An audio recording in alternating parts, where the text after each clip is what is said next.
While sleeping in the dead of night, the woman was suddenly jolted awake by a strange noise. She got up to investigate, only to find it was the wind whistling through a crack. But as soon as she lay back down, her sister began crawling toward her in a twisted, unnatural posture. The sister then pulled up her clothes to reveal her pregnant belly, stroking it greedily, and even licking it, as if savoring a meal. Good night. A kiss for you. Here's a little flower. Realizing her sister was possessed by an evil spirit, she sprang up and grabbed a pistol from the drawer.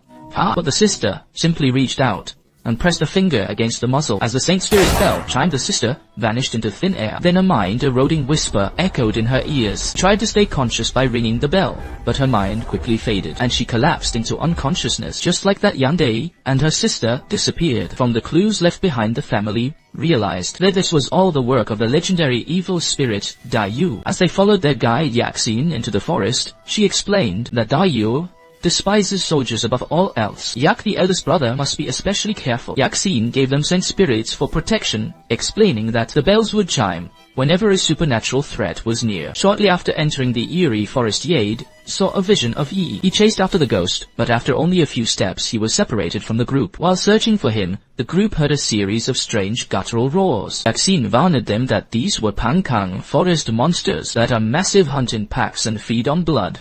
In no time they were besieged by a swarm of Pankang. Zongzi found the enchanted bullets were ineffective. Yaxin shouted. They fear fire. They immediately lit torches and engaged in a fierce battle with the beasts. Sure enough, the monsters dissipate completely once engulfed in flames. At that moment, an alpha Pankang perched upon a tree. Glaring at Yak, the veteran Yak immediately wrapped a red cloth around his hand and set it ablaze.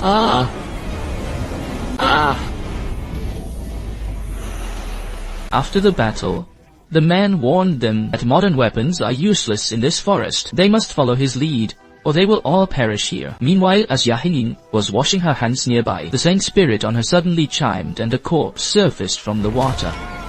By the time the others arrived, only a blackened Saint Spirit remained. With his sister still missing, Yak had now lost 2 more of his brothers, but there was no turning back. Now they pressed on and finally reached the entrance of a cave. Yak recognized this as the place the spirit board and his hallucinations had led him to.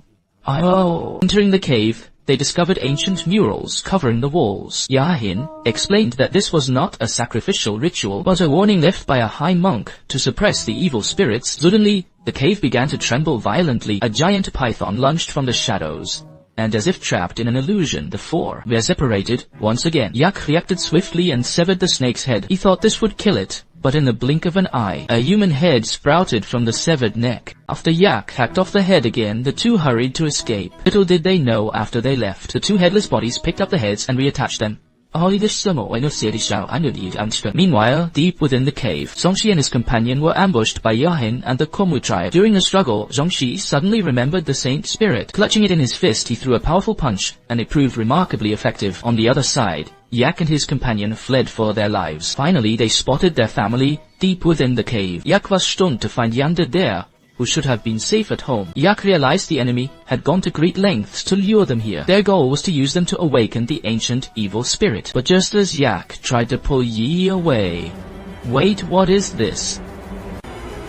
Yak woke up to find himself stripped and hung, bound. Shaman Mawei grabbed a blade and plunged it straight into Yak's abdomen. It turned out Mawei and his clan sought immortality by awakening Dayu. They abducted Yandere and Yi as sacrifices specifically to lure Yak. Mawei then revealed his sinister plan. He explained that Dayu harbors a deep hatred for war and love. The more love one possesses, the more Dayu delights in their suffering. Awakening Dayu requires 3 things: the host's teeth, family Yi's teeth, the blood of one who defeated Dayu, which is Yak's blood, and finally, a pure soul, Yandere's unborn child. Mawei began the ritual.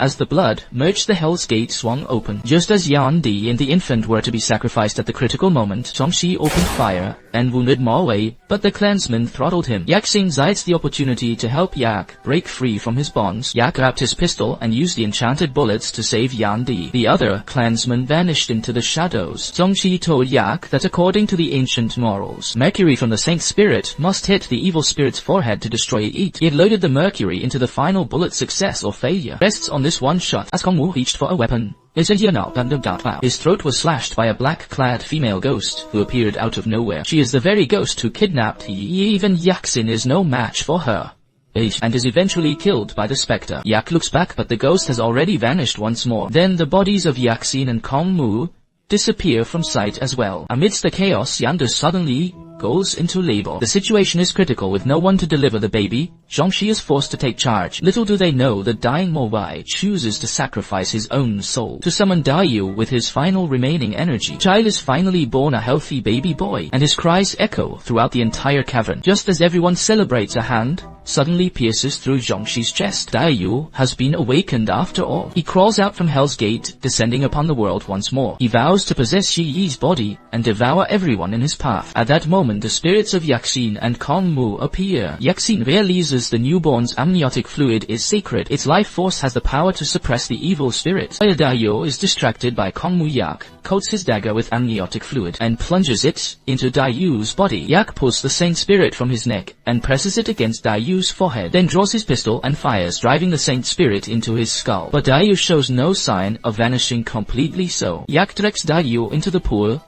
where Hell's Gate lies beneath. He must force Daiyu back before Hell's Gate seals shut. Just as Yak tries to return, Daiyu grips his leg in a final desperate struggle. The water gradually settles into silence as Yi cries out in despair. The last second, Yak delivers a powerful kick, sending Daiyu back into the abyss. He resurfaces just as Hell's Gate slams shut forever. Yaxin's spirit finally dissipates with a smile of peace and relief. The battle finally came to an end, but the sergeant was fatally wounded and now clings to life. Knowing he wouldn't make it, the sergeant turned to Yak and said, "Life is short, cherish every moment you have with your family. No matter what happens, never abandon one another." In his final moments, he asked Yak to pass a message to the woman he loved, telling Paichi that he has broken his promise. He won't be coming home to her. He then asked Yak to look after her in his stead. With those words, Yunxi closed his eyes forever in Yak's arms.